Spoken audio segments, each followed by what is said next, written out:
You see, in trying to talk about this issue of harmonization, you see, you need to look at certain, factors. Okay.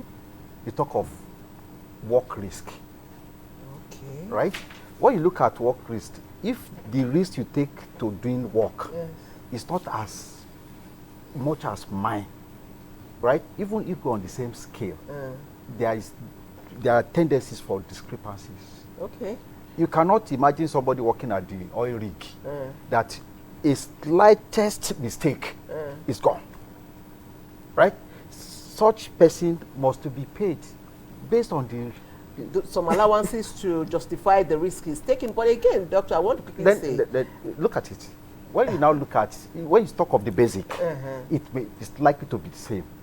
Basics are always harmonized, but it's those emoluments, those incentives. Okay, so we in NTA, for example, we work, like Thelma said, we work 24 hours. There's no holiday, there's no Christmas.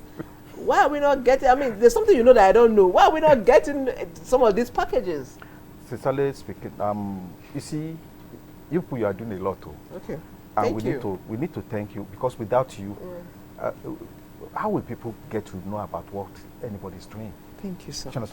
But I think what we need is, you see, there is every tendency for you to improve on whatever you are doing, depending on how competent. Look at the vibrancy you put into this program. Oh, thank you, sir.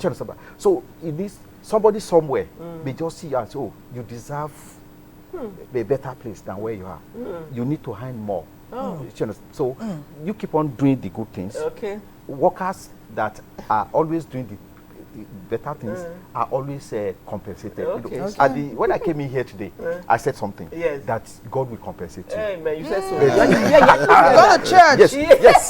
Dr. Niran says you go to church. So, and I know that there'll be something special that Sonia and Isaac will remember him with something amazing. Okay. So sincerely yours.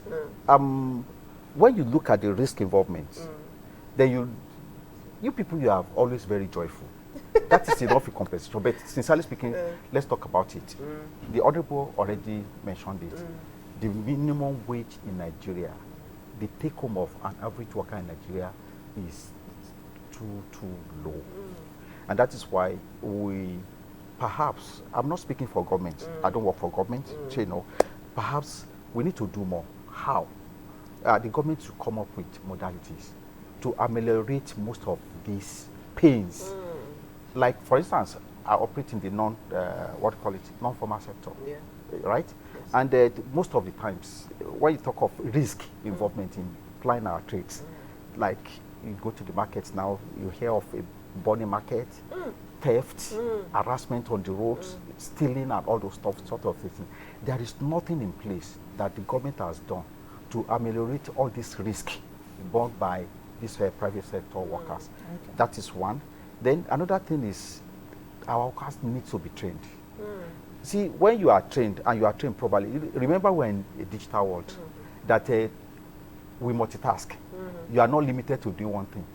Yes, officially they may see you doing one thing, but behind the scene you do a lot. Okay. So people need to be trained. Okay. When trained, you can freelance. Okay. Remember, there is skill shortage. Even where the Honorable said, we all know that there is skill shortage globally. And the skill shortage has been responsible for this so much high income. Because you have to work. If you are not compensated, if you are not enticed, then you may down too. So we should take advantage of this as Nigerian workers. Train ourselves. Perhaps, yes, government is doing a lot. We have to go beyond what government can offer us. And go the extra mile. To go extra mile so that you can ply your trade anywhere in the world. Okay, let me let Ukeme come in here.